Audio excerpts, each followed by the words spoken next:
복음과 영적 사명이라고 하는 제목을 가지고 함께 은혜를 나누고자 합니다. 오늘 이 본문은 세 가지의 아주 중요한 예수님의 삼직이 들어있는 그런 말씀이고, 이것이 또 우리에게 어떻게 보면 이양되는 이런 말씀이라고 봅니다. 그렇다면 예수님께서 그리스로 오셨다고 하는 것은 선지자, 제사장, 왕, 이 세 가지 직분을 빼면은 의미가 없잖아요. 그래서 이 직분이 우리에게 주셨단 말이에요. 그러니까 이 직분은 우리에게 굉장히 땀 흘리게 하려고 준 것이 아니라, 이 세 가지 직분을 우리가 이양받으면 능히 세상을 이길 수 있고 어떤 가운데서도 문제가 되지 않기 때문에 그런 겁니다. 여러분이 다른 것을 받으려고 하지 말고 이 직분을 받으세요.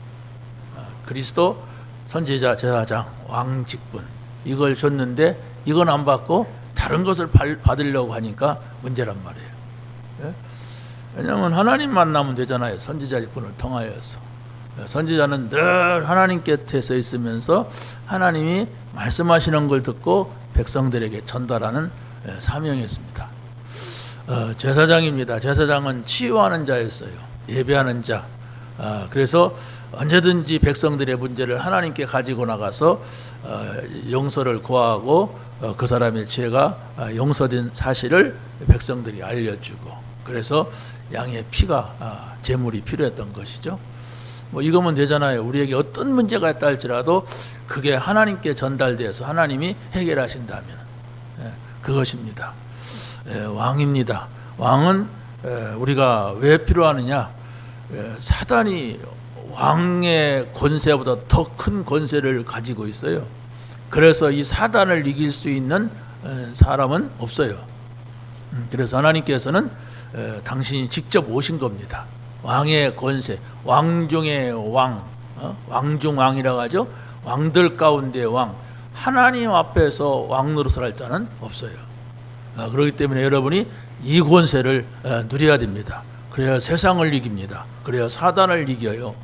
이거면 되잖아요. 내가 세상을 이길 수 있는 사람이야, 내가 사단을 이길 수 있는 사람이라면 뭔 말이 필요가 있습니까? 우리가 그래도 칼을 빼야 된다, 그래도 대포를 가져야 된다, 필요가 없어요. 자, 그래서 여러분이 이 2장 9절 말씀을 여러분들이 한번 암송해 보세요. 암송하려면 그냥 한번 쑥 하고 머리가 좋은 사람은 외우죠. 그걸 말하는 게 아닙니다. 여러분이 계속해서 하루 종일 한 주간 동안 계속 묵상해 보세요. 그럼 어떤 생각이 드는가? 이게 짐승이 아니라면 구원받은 하나님의 사람은 반드시 그 말씀에 대한 확신을 얻게 돼요. 지금 제가 예수님의 삼직을 말한다고 해서 여러분이 믿습니까? 솔직히 말해서 듣고 말지. 그런데 그것이 내 생각 속에, 내 마음 속에 전달돼 가지고 내 영까지 이르러야 돼요. 그래야만이 평안해지고 힘이 있게 되고 확신되는 거예요. 그렇지 않습니까? 그것을 여러분이 오늘 이 말씀을 통하여서 조금 더 구체적으로 이해할 수 있는 그런 시간이 됐으면 좋겠습니다. 첫 번째는 말씀으로 치유하는 영적인 의사다. 이것이 바로 우리 교회가 올 1년 동안 가지고 가야 될 표어입니다. 나는 누구냐? 말씀으로 모든 것을 치유하는 영적인 의사. 그 생각을 여러분의 마음속에 가지고 갈 때에 여러분이 치유가 돼요. 내가 치유가 안 되면 일단 하나님하고의 관계가 잘 안 돼요. 그 하나님하고의 관계가 안 되면 말씀이 안 들린단 말이에요. 그런데 알고 보니까 내가 지금 사람과의 관계가 좀 안 돼 있어. 그러다 보니까 하나님과의 관계도 차단이 되는 거예요. 근데 그것도 모르고 그냥 살아가게 되면 내 영이 어떻게 돼요? 우리 영은 자꾸 살아서 움직여야 되는데, 우리 영은 하나님의 말씀을 받아야 되는데 하나님 말씀을 못 받으면 어떻게 합니까? 사단한테 계속 당하는 거예요. 맨날 성경 들고 다니면서 사단한테 당해요. 그러니까 어떤 사람은 이게 무당이 되는데 성경책을 들고 하얀 할아버지가 오라고 하니까 저 산으로 갔다는 거예요. 그 얼마나 아니 성경책을 들고 있는데 할아버지가 저 바위 밑에 가서 기도해라 그래갖고 그 바위 밑에 가서 얼음 위에서 뭐 며칠을 기도하다가 신을 받았대요. 아니 성경책은 왜 들고 가? 그게 이게 조롱하는 거예요, 사단이. 예? 그게 얼마나 우리가 막 그리스도 막 하면서 막 이상한 짓 하면 안 되잖아요. 끝내야 돼. 선지자, 제사장, 왕 끝났다 얘기해요. 여러분이 그 선언을 계속 여러분의 생각 속에 정리하고 마음 속에. 그래서 여러분이 정말로 이 말씀을 통하여서 어떻게 하면 되느냐, 여러분의 삶에 계속해서 묵상되어진다면 치유가 됩니다. 여러분이 한번 냉정하게 여러분 자신을 살펴보세요. 빈 시간에 뭔 생각을 하고 있는가? 빈 시간이 언제입니까? 여러분이 식사할 때 빈 시간 아니에요? 여러분 생각은? 뭔 생각하는가 보세요. 또 화장실 가서 앉아있는 시간에 좀 빈 시간 아닙니까? 그때 여러분이 뭔 생각을 하는가 한번 여러분 자신을 살펴보란 말이에요. 그러면 하루 종일 내가 무슨 생각을 하며 살아가는가, 그게 나의 함정이란 말이에요. 그 시간이 내가 말씀을 다 놓치고 엉뚱한 거 생각하는 경우가 많아요. 엉뚱한. 그래서 요 빈 시간, 뭐 빈 237 가기 전에 지금 내가 비어 있는데 237 가면 뭐 합니까? 그러잖아요. 내 빈 시간 찾아보세요. 내가 지금 공허한 시간, 내가 엉뚱한 생각을 하고 있는 시간, 그러면 나를 발견하게 됩니다. 이래가지고 내가 응답받을 수가 있는가? 내가 이래가지고 하나님의 사람이라고 할 수가 있는가? 내가 지금 무슨 생각을 하는가 보세요. 엉뚱한 생각을 해요. 하나님하고 전혀 상관없는 그런 생각을 하고 있다니까요. 자, 그래서 더 중요한 것은 뭐냐, 내가 왜 이런 사람이냐 할 때는 우리 인간이 처음부터 태어날 때에 문제를 가지고 태어나요. 그런 것도 모르고 우리가 태어납니다. 성경은 분명히 아담과 하와가 문제를 만들었는데 그 문제를 가지고 태어나는데 해결받지 못하고 있다고 말하고 있습니다. 그래서 이 문제를 근본적으로 해결할 수 있는 길은 하나님의 말씀의 능력입니다. 우리가 생각이 있습니다. 바보가 아니면 생각이 있죠? 또 우리 마음이 있어요. 그런데 내가 내 생각을 내 마음대로 못한단 말이에요. 내가 내 마음을 내 마음대로 못해요. 이렇게 어리석은 존재고 연약한 존재예요. 그래놓고 우리가 하나님 앞에 나와서는 하나님하고 뭘 거지같이 달라간단 말이에요. 아니 거기다가 지금 우리가 뭘 주면 안 돼. 근본적인 문제가 뭔지도 모른단 말이에요. 그래서 바로 여러분의 생각 속에, 여러분의 마음 속에 말씀이 담겨지는 이 자세가 중요한데, 말씀을 생각 속에, 마음 속에 담으려고 하는 의도가 없는 사람이 하나님 앞에 나와서 무슨 기도를 한다면 전부 다 세상 거 달라고 그래요. 엉뚱한 거 달라고 한단 말이에요. 자, 그래서 여러분이 그 말씀을 통하여서 평안해지는 시간을 하루 종일 갖는다면 더 이상 더할 나위 없는 천국이겠죠. 그러나 잠깐이라도 내가 말씀 정해놓은 시간이라도 그 시간을 가져야 돼요. 그게 하나님의 사람이고 하나님 나라입니다. 왜? 하나님의 나라는 분명히 요한계시록에 보면 눈물이 없고 한숨이 없고 슬픔이 없는 그곳이라고 했어요. 그러면 그곳이 어디냐 할 때 저 달나라냐 저 화성이냐? 아니에요. 하나님과 함께하는 곳입니다. 하나님은 시공간을 초월해서 계세요. 뭐 달나라도 괜찮고 뭐 별나라도 괜찮고 하나님이 계시다면 그렇잖아요. 달나라 별나라 간다는 말이 아니에요. 자, 그래서 성경을 자세히 보니까 굉장히 중요한 말들이 많이 나오는데, 말씀을 묵상한다 이런 표현들이 많이 나오는데, 시편 1편 2절에 보니까 그랬어요. 여호와의 율법을 주야로 묵상하는 자랬어요. 그렇고 거기다가 여러분 성경에 보면 일자가 있을 거예요. 제 성경에 그렇게 있더라고요. 일자가 있어. 그 밑에 내려가 보니까 작은 소리로 읊조린다. 묵상이란 말이. 우리 요즘은 별로 안 하는데 다 같이 묵도하심으로 예배를 시작하겠습니다. 이렇게 말하잖아요. 어? 자, 그게 바로 뭐냐? 하나님 앞에 내가 말씀을 읊조리는 걸 말해요. 말씀을 소곤소곤 말하는 걸 말합니다. 그게 바로 뭐냐? 여러분이 시간을 정해놓고 그런 시간을 갖든지 하루 종일 그런 시간을 간다면 그게 임마누엘이에요. 그 시편에 다윗이 쓴 시편이 70편이잖아요. 70편 가량 있는데 여기에 보니까 다윗이 하나님의 말씀을 묵상한다는 말을 아주 많이 썼어요. 그렇다면은 양을 치면서 하루 종일 이 사람은 말씀을 읊조렸단 말이에요.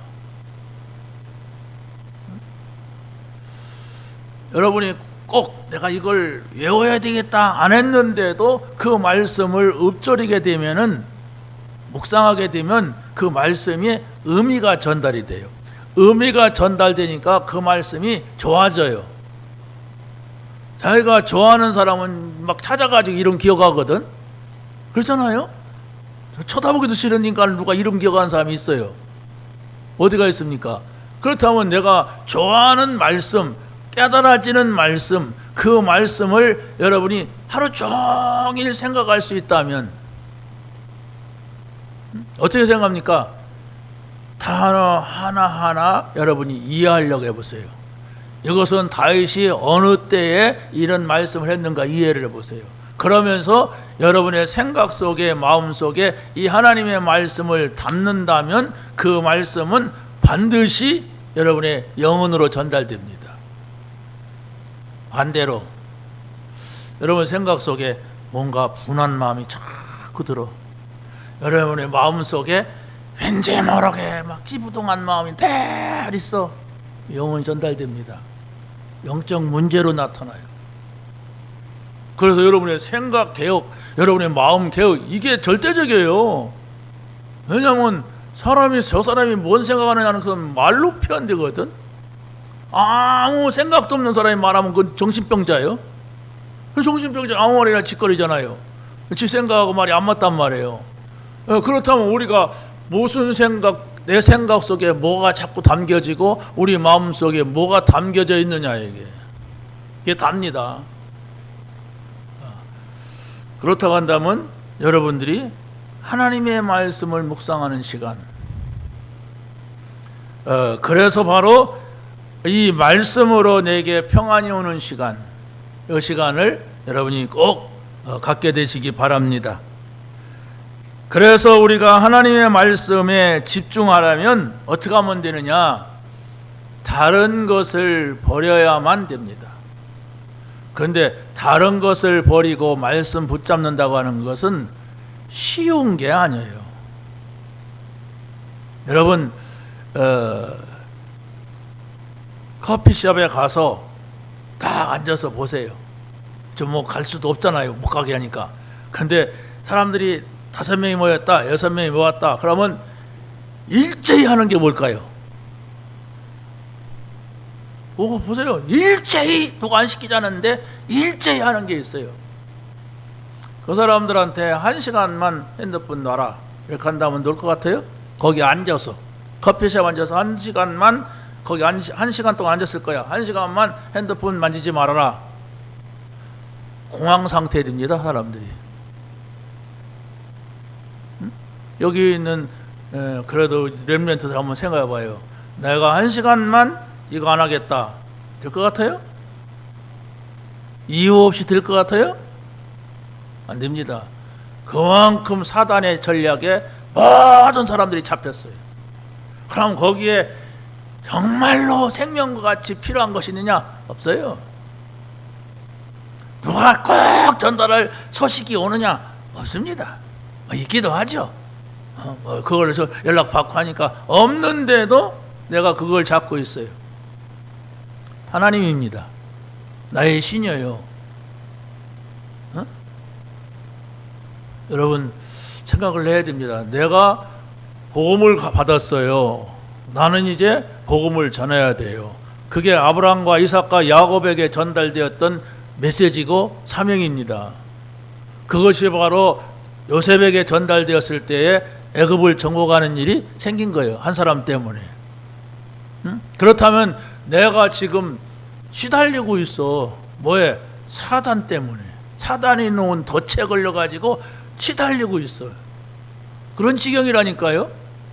현실을 봐야 돼요. 그렇다면은 우리가 아무리 뭐 빈 곳, 뜬 곳 막 찾는다 해도 소용없습니다.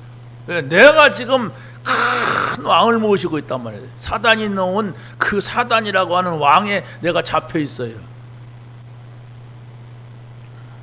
생각을 해보시기 바랍니다. 이것을 바꿀 수 있는 길은 없어요.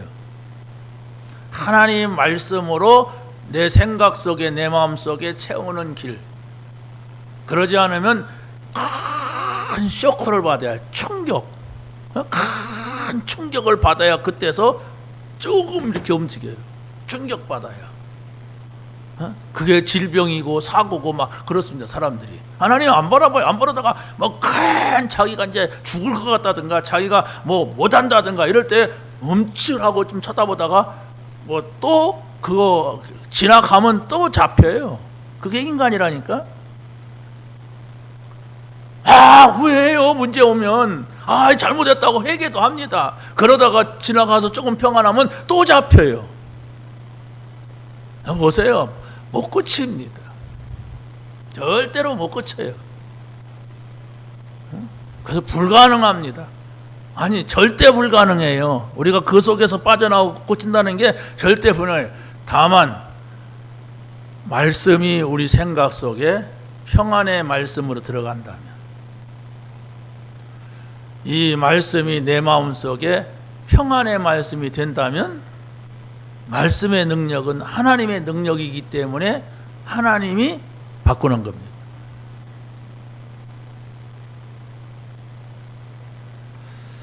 자, 그래서 바로 우리가 영적인 것을 얻으려면, 여러분 육신적인 것을 어느 정도 포기하지 않으면 절대로 얻을 수가 없어요. 보이는 것이 우리 인간은 빨라요. 왜? 육신적으로 그만큼 세상에 속해 있고 사단에게 속해 있단 말이에요. 어쩔 수가 없습니다. 이 세상이 지금 다 그래요. 지금 저 미국이라는 나라가 난리가 났잖아요. 예? 부정선거 문제도 나왔지만 부정선거 한쪽에서 보니까 전부 영적으로 막 이상한 사람들이야. 막 소아 성애자라는 게 뭔지 아세요? 이제 그냥 동성끼리 무슨 이성끼리 이 섹스하고 막 이런 건 도를 넘어서 막 어린애기 데려다 놓고 막 섹스하는 이런 족속들이 됐단 말이에요. 그래서 이것을 잡지 아니하면 안 되겠다 해갖고 지금 이 트럼프가 지금 엄청난 일을 꾸미고 있는 것 같아요. 이게 뭐냐? 누가 보더라도 이건 정상적인 것이 아니야. 누가 보더라도. 그런데 그것을 많이 배웠다고 하는 정치인들이, 똑똑하다고 하는 정치인들이, 나라를 이끌겠다는 정치인들이 그런 속에 속해서 이상한 짓들을 하고 있어요. 아니 우리나라도 보세요. 지금 진보다 막 하는 사람들이 아니 왜 그런 것을 좋아하냔 말이에요. 케어 쭉지 하는 거 보세요. 쳐다보기도 그냥 어떤 사람들이 구경 간다고 애들이 갔다가 애 눈 맞고 들어오잖아요. 너무 부끄러운 짓들을 하니까. 이게 사단이라니까. 사단이 아니면 그렇게 할 수가 없어요. 그러니까 저 네덜란드에서는 코로나가 너무 반갑다는 거예요. 왜 그런지 아세요? 그냥 나체촌이 있대. 나체촌이 있는데 그게 점점점 늘어가는 거예요. 그런데 이 코로나가 오니까 그 짓을 못하는 거예요. 그래서 코로나가 얼마나 반가운지 다 막 차단하니까 막. 이게 정상입니까? 이게 정상이에요? 생각을 해보세요. 세상이 배배 꼬여가고 있어요. 막 틀릴 대로 막 틀려가고 있어요. 그래도 나만 살면 돼요. 나만 안 죽으면 돼. 이렇게 인간들이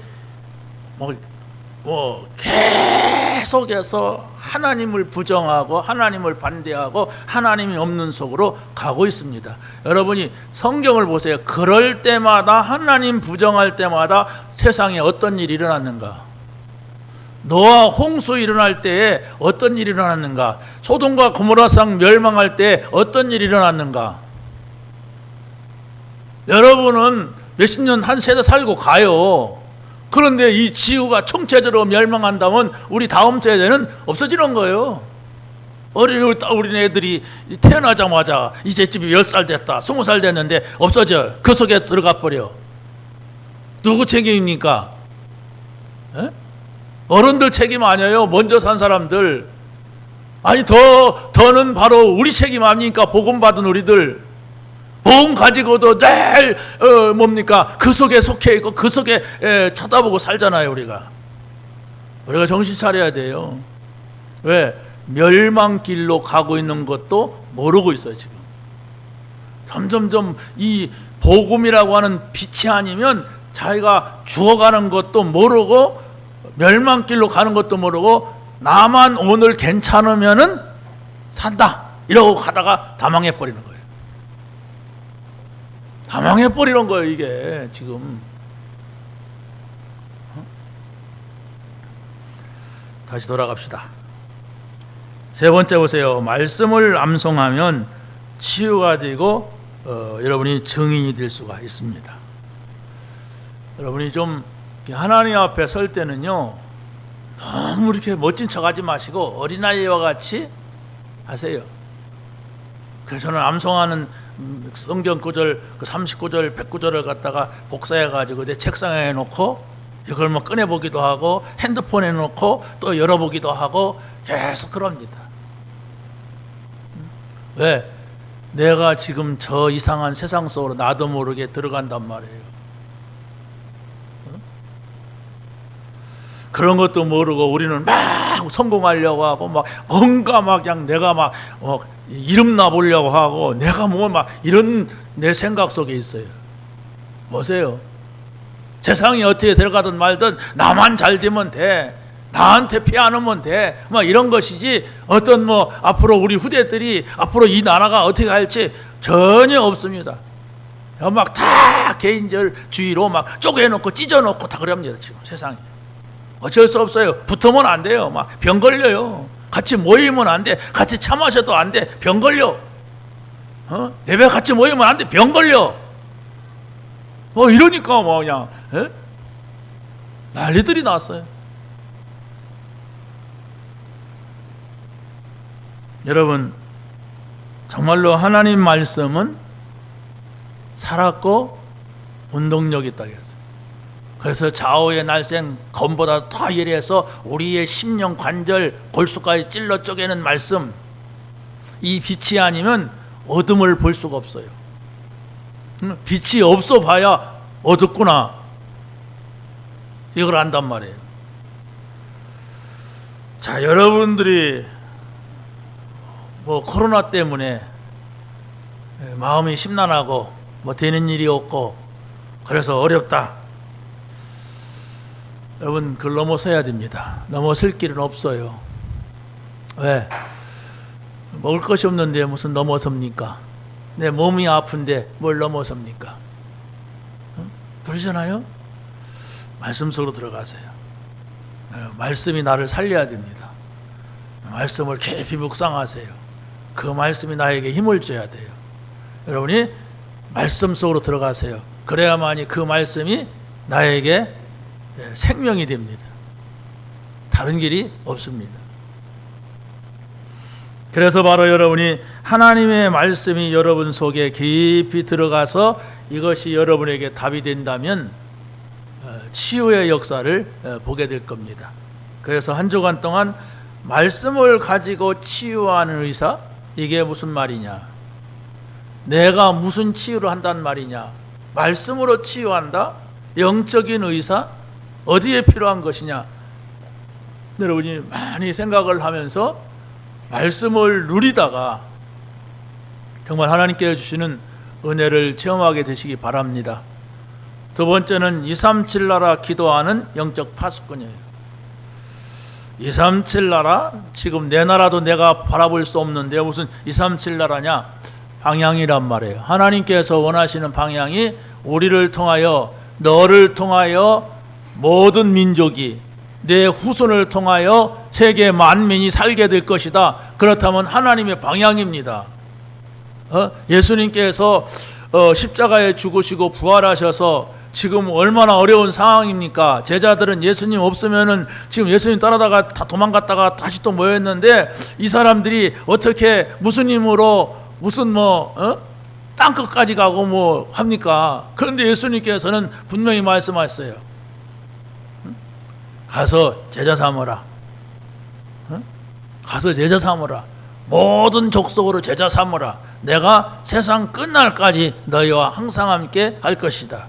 뭡니까? 영적인 거예요. 아니, 나 같은 사람이 지금 내가 우리 집도 감당이 안 되는데, 우리 집에 애들도 감당 안 되는 무슨 모든 민족이냐? 영적인 겁니다. 영적인 힘을 얻으란 말이에요. 영적인 비밀을 가지란 말입니다. 그러지 않으면 감당 안 돼요. 여러분의 가정도 지킬 수가 없습니다. 그러나 하나님께서 우리에게 주신 영적인 힘을 찾아서 누려야 돼요. 그래야만이 넘어설 수가 있고 감당할 수가 있는 것입니다. 그래서 평상시에 내가 어디 있느냐, 이 파수꾼이라고 하는 말은 보조를 쓰는 걸 말합니다. 나라를 지키는 거예요. 그럼 우리는 영적인 파수꾼이다 그러면 기도를 통하여서 우리의 집을 지키고, 기도를 통하여서 우리 교회를 지키고, 기도를 통하여서 이 나라를 지키는 거예요. 그래서 바로 여러분의 가정에서 기도하는 사람이 있느냐, 우리 교회에 기도하는 사람이 누구냐, 이 나라에 기도하는 사람이 있느냐, 이걸 말하는 거예요.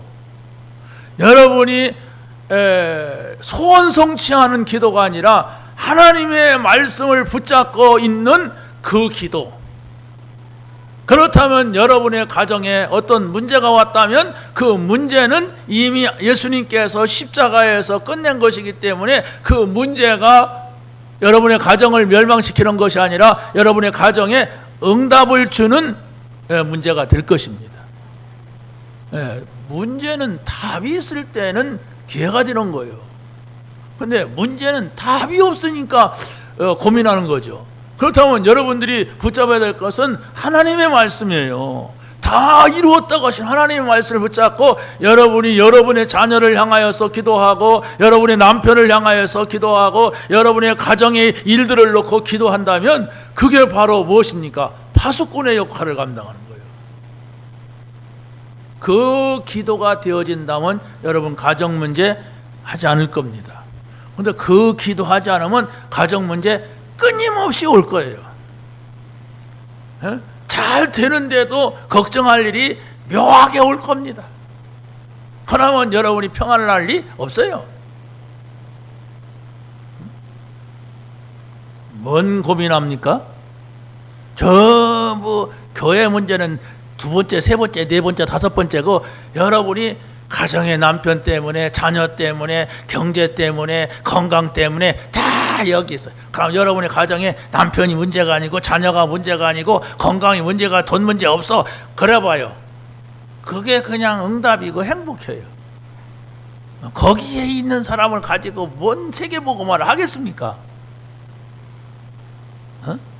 그렇잖아요? 여러분의 가정에 문제가 있다 할지라도 내가 복음을 붙잡고 있는 한 문제가 아니다고 하는 것이 확인되고, 그래서 더 큰 문제가 와요. 문제가 아니다고 하는, 왜? 내가 이 복음 안에 있을 때 그래야만이 교회를 돌아볼 수 있고, 그래야만이 나라를 돌아볼 수 있고, 나라를 돌아본다는 게 뭐예요? 선교를 할 수가 있다는 거예요. 다른 나라를 돌아볼 수가 있는 거예요. 그래야만이 뭐 237인지 239인지 내가 이해를 하지, 237이면 뭐하고 8이면 뭐합니까? 나하고 관심 없는데. 여러분 237이든 8이든 9든 간에 여러분이 뭔 생각을 해봤어요? 모르겠어. 뭐 맨날 230 하도 들어도 말은 알겠는데 말이야. 이런 식이 돼요. 말씀 속으로 들어가시기 바랍니다. 깊은 말씀의 묵상 속으로 여러분이 묵상을 하려면 그 말씀이 내게 들어와야 하는데, 제가 여러분보다도 그래도 나이를 먹었잖아요. 먹었는데 계속 이게 반복하니까 그 암송하는 요령도 생기고 지혜가 생겨요. 만약에 우리 렘넌트가 그 말씀을 암송하려고 하고 그 말씀을 자세히 이해하려고 그런다면 아마 놀라운 일이 일어날 겁니다. 쟤 봐라? 이런 일이 일어날 거예요. 그게 바로 야곱이 요셉을 봤을 때 내 아들이지만 제가 저런 생각을 하네? 그럼 아버지 기도가 달라져요.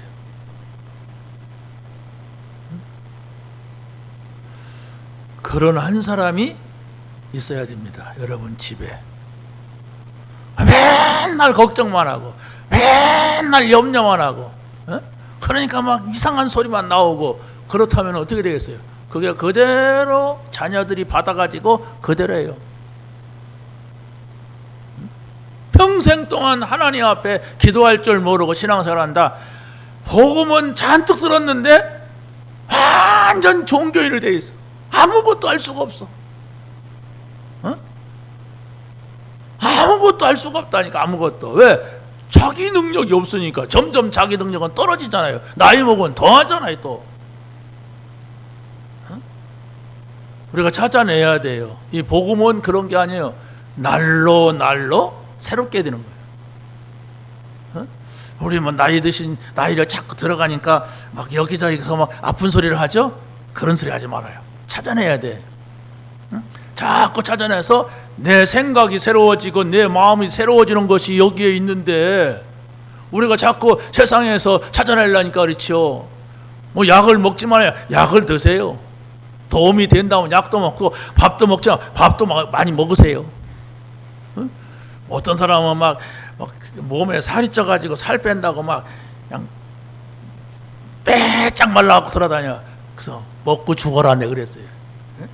아니 막 얼굴이 막 그냥 해석해가지고. 여러분 정말 하나님 앞에서 서야 됩니다. 그게 바로 뭐냐? 내가 말씀의 양식을 잘 먹을 수 있어야 돼요. 말씀의 양식이 여러분의 생각을, 여러분의 마음을 움직여야만 됩니다. 자, 그래서 바로 우리가 평상시에 하나님의 말씀이 내게 머물 때, 이것은 바로 뭐냐? 성삼위 하나님이 내게 임하는 거예요. 보좌의 배경이 내게 있는 거예요. 내가 하나님의 말씀을 붙잡고 누릴 때에 그 말씀을 성취시키는 천군 천사가 움직이는 거예요. 이것은 불신자는 알 수도 없는 일인데, 그래서 바로 우리 신자만이 누릴 수 있는 이런 축복입니다. 여러분의 주변에 어떤 불신자가 여러분을 어떻게 하려고 한다 할지라도 여러분이 싸우면은 져요. 왜냐? 싸우면은 막 내 생각 속에 말씀이 안 들어가요. 여러분 지금 집에서 남편이랑 그냥 별것도 아닌 것 같고 말다툼 한번 하고 왔다고 생각해봐요. 그러면 포장 싹 하고 와서 가만히 앉을 수 있거든요. 어디 얻어 터진 거 아니면. 제가 서울을 가는데 터미널 내려가지고 싹 지나가는데 거기 식당이 있어요. 식당이 있는데 어떤 한 30대 되는 여자가 거기서 뭘 먹고 있어. 나는 그냥 무심코 지나가는데 여기에 시퍼렇게 멍이 들어가고 밥을 먹고 있다고. 나는 그냥 잠깐 지나가는데 무슨 생각이 들겠어요? 어디 맞았으니까 멍이 들었겠지. 그거 아침에요. 내가 서울 올라갈 때는 회의하러 갈 때. 그런데 저 무슨 밥맛을 먹을까 저기서. 여러분 정말로 여러분이 어떤 문제가 있다 할지라도 그 문제를 벗어나야 됩니다. 하나님 말씀 속으로 들어와서 여러분이 힘을 얻어야 돼요. 그렇지 않으면은 이겨낼 수가 없어요. 앞으로는 더 큰 문제가 여러분의 가정에 공격을 할 겁니다. 더 큰 문제가 교회를 향해서 공격할 겁니다. 더 큰 문제가 이 나라를 향하여서 공격합니다. 지금 보세요. 막 이상한 나라가 돼가잖아요. 여러분 보시다시피 어느 하나도 정상이 없어요 지금. 막 또 뭐 어떤 사람이 부산에서 막 또 막 일어났더라고요. 막 우리가 막 또 뭉쳐보자 해갖고 뭐 홍준표 뭐 중심해가지고 글쎄요, 뭐 그게 가능할까 싶어요. 중요한 것은 소리 없이 하나님이 바꾸시는 작업이 우리가 말씀 붙잡고 기도 속에 들어가는 거예요. 줄 수가 없습니다. 여러분이 영적인 힘이 아니면 안 돼요. 성경에서 위기 때에 정말로 나타난 사람들을 보세요. 블레셋에서 맞선 사람들이 사무엘과 다윗입니다. 이 사람들은 총칼을 들고 맞선 것이 아니라 기도를 통하여서 그 문제를 해결했어요. 그리고 아수르와 아람 나라를 맞서 싸운 사람들이 기도의 사람 엘리사였습니다. 이 사람들이 무슨 뭐 무기를 준비한 게 아닙니다. 그리고 또 바벨론과 메데 바사 이런 나라를 움직인 사람이 누군가를 보세요. 다니엘과 사드락과 메삭과 아벳느고 뭐 이런 사람들이 거기에서 조용히 기도하는 사람들이었어요. 여러분의 가정에 말씀 붙잡고 기도하는 사람이 되시기 바랍니다. 우리 교회에 다른 일꾼이 필요하지 않아요. 정말로 여러분이 말씀 붙잡고 기도하는 사람이 되시기 바랍니다. 코로나요? 여러분이 혼자 조용히 와서 기도하고 가는데 무슨 코로나가 상관이 있어요? 누가 무슨 공무원들이 와서 경찰이 와서 총칼 들고 한 명도 출입하지 말아라. 그건 공산당이지. 여러분 정말로 기도할 때입니다. 여러분 집이 그런 환경이 안 된다면 내가 하루에 한 번씩 교회 가서 하나님 앞에 말씀 암송하고 그 말씀 붙잡고 하나님 앞에 부르짖겠다 이렇게 하세요. 누가 보든 말든 누가 보든 말든 나는 하나님 앞에 내가 서겠다. 그러면 우리 교회가 살고 여러분 가정이 살아날 거예요. 믿어보세요. 그런다고 되나? 그러면 안 돼요. 그러면 그 방법이 아니고서는 지금 우리가 벗어날 그 문제, 여러분이 가지고 있는 그 문제 있죠? 남편 문제, 그 문제, 여러분 자녀 문제, 그 문제, 건강 문제, 그 문제, 여러분 고민하는 거, 늘 힘들어하는 거, 그 문제 못 벗어나요. 절대로 못 벗어납니다. 왜? 지금까지 그랬고 오래전부터 그랬고 계속 갈 거예요. 그러나 하나님의 말씀은 살아있는 말씀이라고 했어요. 하나님의 말씀은 우리에게 선지자요 제사장이요 왕이라고 그랬어요. 그렇기 때문에 그 권세를 우리가 가져야 돼요. 권세입니다. 선지자가 비실비실하면서 말씀 전하면서 하나님의 권위를 가지고 와서 듣든 말든 선포하지 이렇습니다 이렇게 안 해요. 선포를 하는 거예요. 제사장도 마찬가지입니다. 치유를 선언하는 거예요. 자, 시간이 많이 갔습니다. 도전해야 할 때 우리가 무엇을 하느냐 하는 것입니다. 우리가 정말로 왜 우리가 렘넌트 운동을 합니까? 렘넌트는 앞으로 살아남기 때문에 그렇습니다. 렘넌트는 복음을 가진 사람을 말합니다. 그래서 바로 응답 중에 응답이 바로 뭐냐? 렘넌트를 세우고 가는 거예요. 우리가요. 복음 가진 후대를 세워놓고 가는 거예요. 대단한 성공을 하고 간다고 되는 게 아니에요. 물론 성공이 나쁜 건 아닙니다. 맨날 실패하는 것보다 낫죠. 그러나 렘넌트를 우리가 세우지 않는다면, 세우지 못한다면 그 인생은 실패하고 가는 거예요. 렘넌트가 누굽니까? 성경에 나오는 7명의 렘넌트, 그들을 우리가 계속 지금 연구하고 있잖아요. 그들을 우리가 찾아서 정말로 우리 자녀들이 이 모델로 갈 수 있도록 해야 됩니다. 저는 그런 생각을 해봤어요. 우리가 2013년도부터 하나님께서 캄보디아 선교에 관심을 갖게 하셨어요. 여러분들의 관심은 얼마만큼 있는지, 여러분의 기도가 얼마만큼 담겨있는지 저는 자세히 모릅니다. 그렇지만 하나님께서는 우리를 그 방향으로 가게 하셨어요.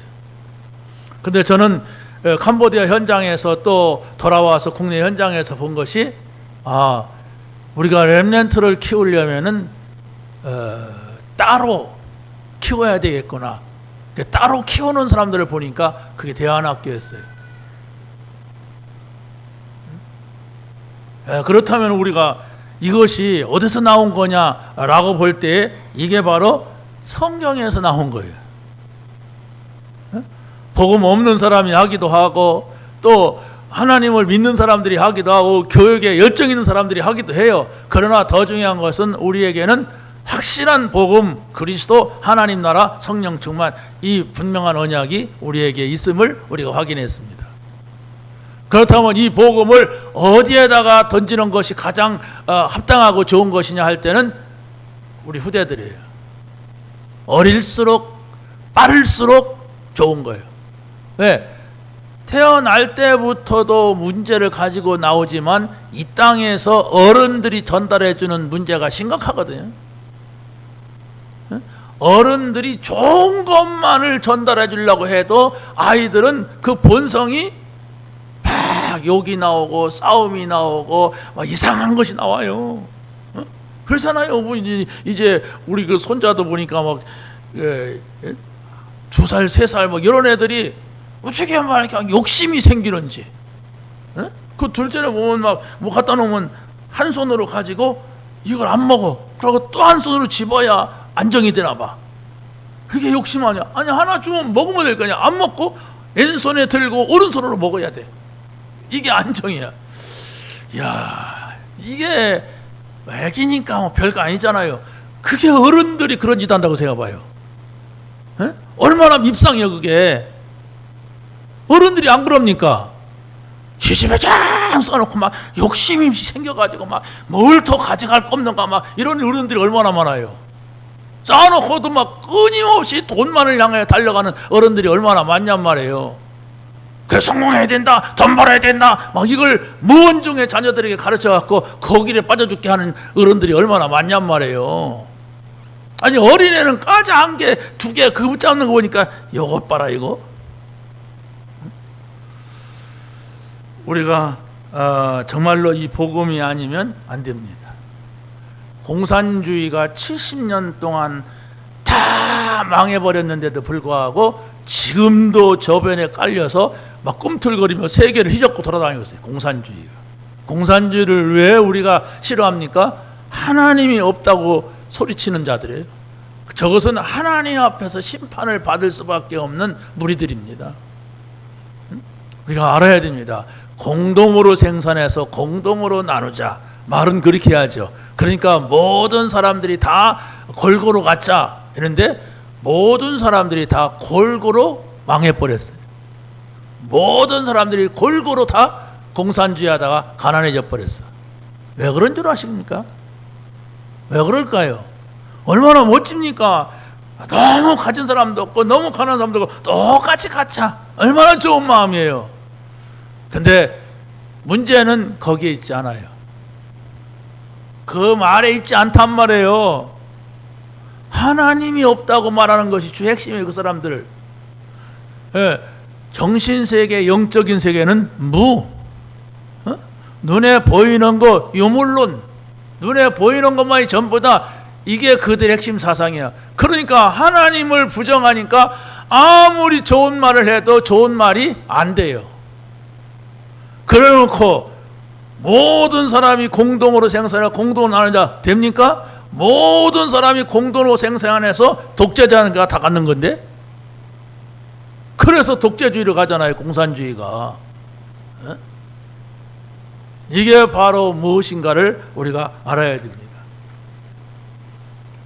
자, 마지막입니다.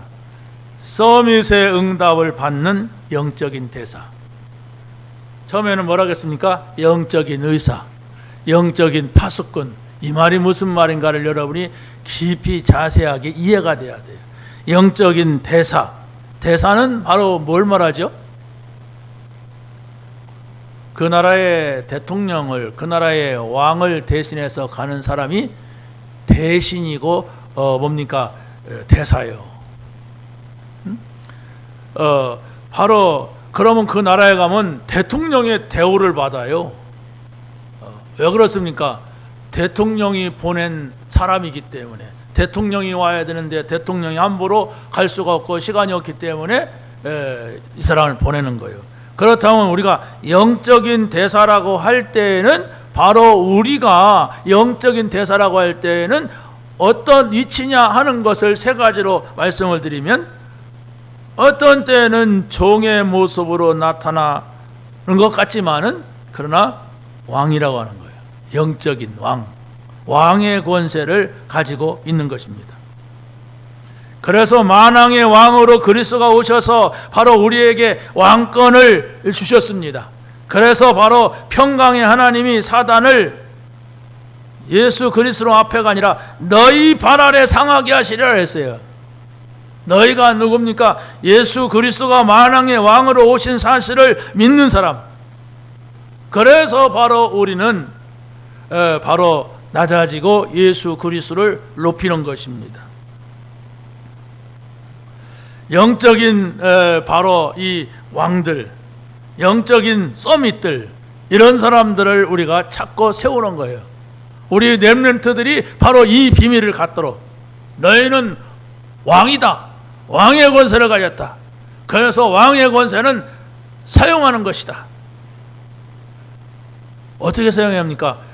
계속해서 주는 그리스도시요 살아계신 하나님의 아들이십니다. 그러면 이게 다 포함되어 있잖아요. 왕 중에 왕이다, 주 예수 그리스도의 이름으로 명한다. 이걸 여러분이 묵상하는 겁니다. 읊조리는 거예요. 그럼 그 순간만이라도 다른 생각 안 하잖아요.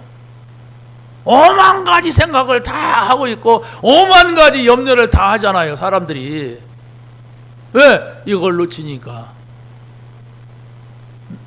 여러분, 다리만 열면 걱정하고 근심하고 막 불평하고 염려하는 사람 보세요. 복잡합니다. 무슨 설명 갖고도 안 돼요. 그런데 그 사람의 생각이 그런 걸 어떻게 하겠어요? 그런데 말씀 묵상하고 말씀 정말로 여러분이 집중한다면 그 생각이 떨쳐지는 거예요. 왜? 하나님이 말씀으로 역사하기 때문에 그래요. 우리 생각을 바꾸기 때문에 그렇습니다. 단순히 뭐 주문을 외우던 무슨 좋은 말이라고 해서 외우던 그것이 아니에요. 말씀은 살았고 운동력이 있어.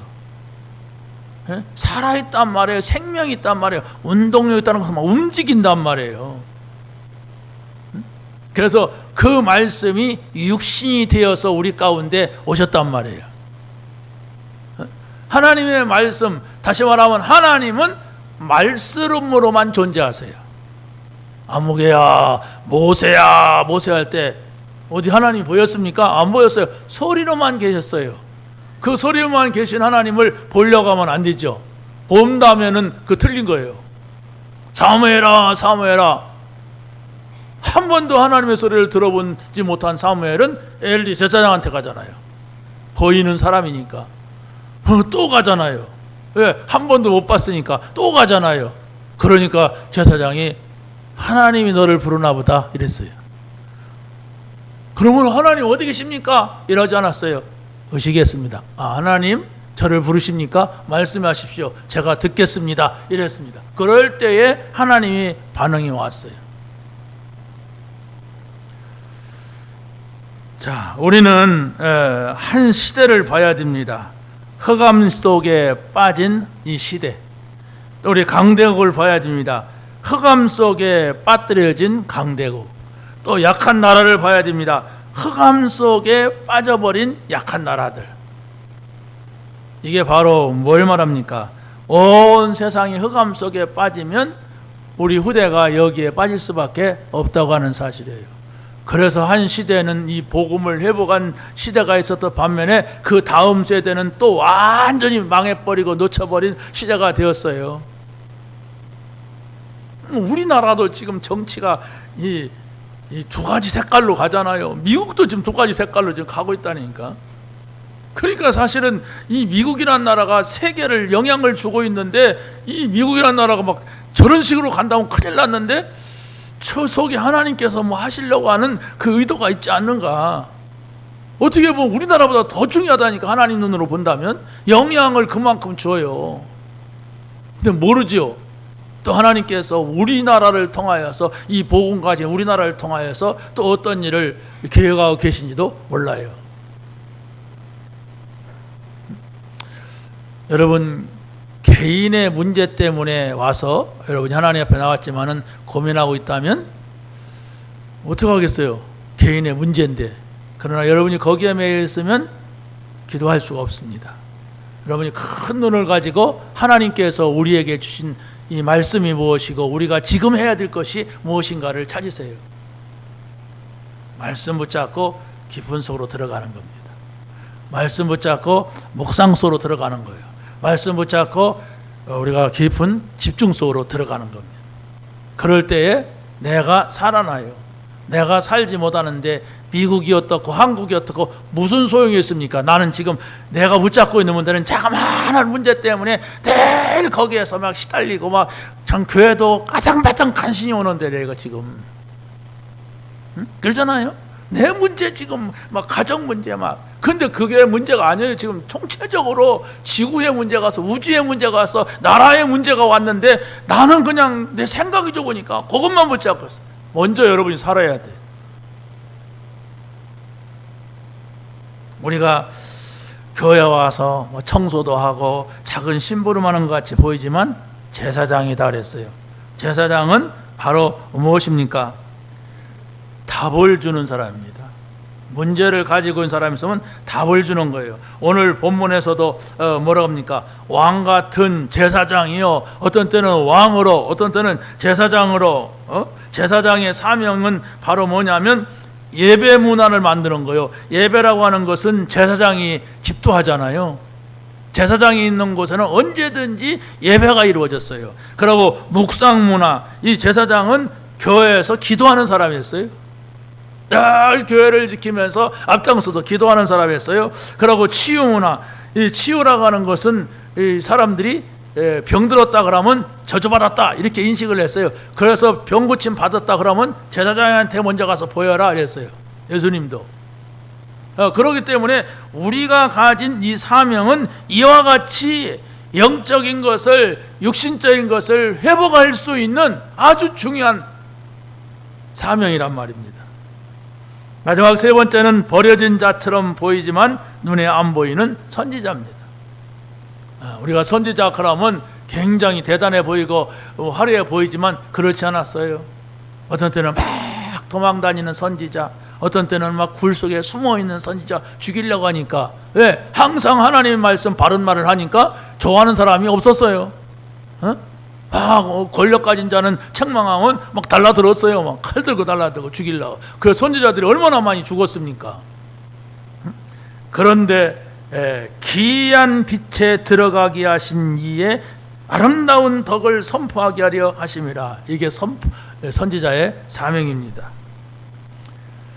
선지자의 사명은 교회를 살리는 기도의 뜰을 만드는 거예요. 그건 바로 뭐냐면 여러분들이 교회에서 기도한다면 치유운동이 일어납니다. 먼저 우리가 하나님과의 관계를 여는 거예요. 이방인의 뜰 237 나라를 살리는 선교운동입니다. 또 아이들의 뜰 곧 후대를 살리는 렘넌트 운동이에요. 이 세 가지가 실제적으로 예수님이 오셨을 때에 성전에서 잃어버렸어요. 그래서 거기서 짐승을 바꾸고 돈을 바꾸는 이런 일이 행해지니까 예수님이 채찍을 들면서 다 나가라고 하면 상을 다 엎어버린 거예요. 왜? 하나님이 가장 원하시는 기도의 뜰, 또 뭡니까? 이방인의 뜰, 아이들의 뜰, 이것들을 없애버린 거예요. 지금 우리가 이걸 회복하는 거예요. 그래서 우리가 뭡니까? 이 선교를 회복하자, 우리가 그러지 않습니까? 지금 렘넌트, 이게 아이들의 뜰이에요. 그리고 기도의 뜰, 이게 올해 우리가 가지고 회복해야 될 사명인 줄로 믿습니다. 하나님 감사합니다. 오늘 저희들에게 주신 말씀 붙잡게 하시고 이 말씀을 누리고 증거할 수 있는 저희들이 되게 하여 주시옵소서. 예수 그리스도의 이름으로 기도하옵나이다. 아멘.